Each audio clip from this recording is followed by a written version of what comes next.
Le pervers narcissique adore jouer le rôle de victime. Une phrase que j'ai entendue qui est juste, mais pas exactement réaliste, et je vais t'expliquer pourquoi. Déjà, je vais parler de personnes à tendance pervers narcissique, tout simplement parce que seul un psychiatre a les capacités pour déceler si une personne est pervers narcissique. Donc, je vais parler des personnes à tendance pervers narcissique, et plus spécifiquement des mères à tendance pervers narcissique. Quand on dit qu'une personne à tendance PN adore jouer les victimes, sous-entend que la personne est consciente de ce qu'elle fait. Ça, c'est un manipulateur. Ce n'est pas pareil. C'est pour ça que tout le monde met dans le même panier les PN, les manipulateurs, les menteurs, les conjoints, les chefs, etc.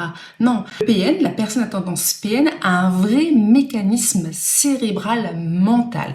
Je t'explique. La mère à tendance PN sait créer un rôle et a attribué un rôle à chaque personne. Elle crée son film, elle crée son scénario dont elle a le rôle principal. Son rôle principal est d'être souvent la mère parfaite qui s'est sacrifiée pour ses enfants.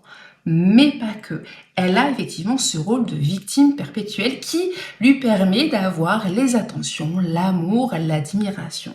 Mais elle n'est pas consciente de ce rôle-là. C'est-à-dire que dans son rôle, dans son histoire qu'elle s'est construite, tout ce qui sort, tous les événements qui vont contredire ce rôle ne sont tout simplement pas arrivés, n'ont pas existé, et elle va refaire la réalité. Quand toi tu es en face, si tu es son enfant, tu vas dire mais elle est d'une mauvaise foi terrible, je te montre, maman regarde, tu m'as dit ça, tu m'as fait ça.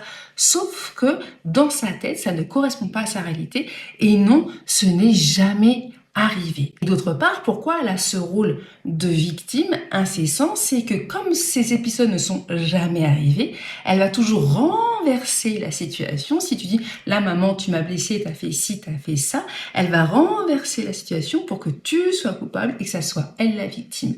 Elle n'en est pas consciente. Tu pourras lui expliquer par A plus B, elle n'en a pas conscience. Ce mécanisme, c'est un mécanisme qu'elle a intégré profondément dans tous ses comportements, qui lui permet donc, comme je te l'ai dit, d'avoir le rôle principal, amour, admiration, attention, et même dans la vie quotidienne. À partir du moment où tu vas dire non, tu vas poser tes limites, tu vas dire quelque chose, elle va se mettre en victime en disant mais avec tout ce que j'ai fait pour toi, ou je suis ta mère quand même. Donc là, c'est l'argument, c'est le totem d'immunité, et donc ça lui permet, oui, d'avoir ce qu'elle désire au quotidien. C'est plus complet que te dire elle adore jouer le rôle, c'est pas ça, c'est que c'est intégré à son fonctionnement interne et psychologique contre lequel on ne peut rien faire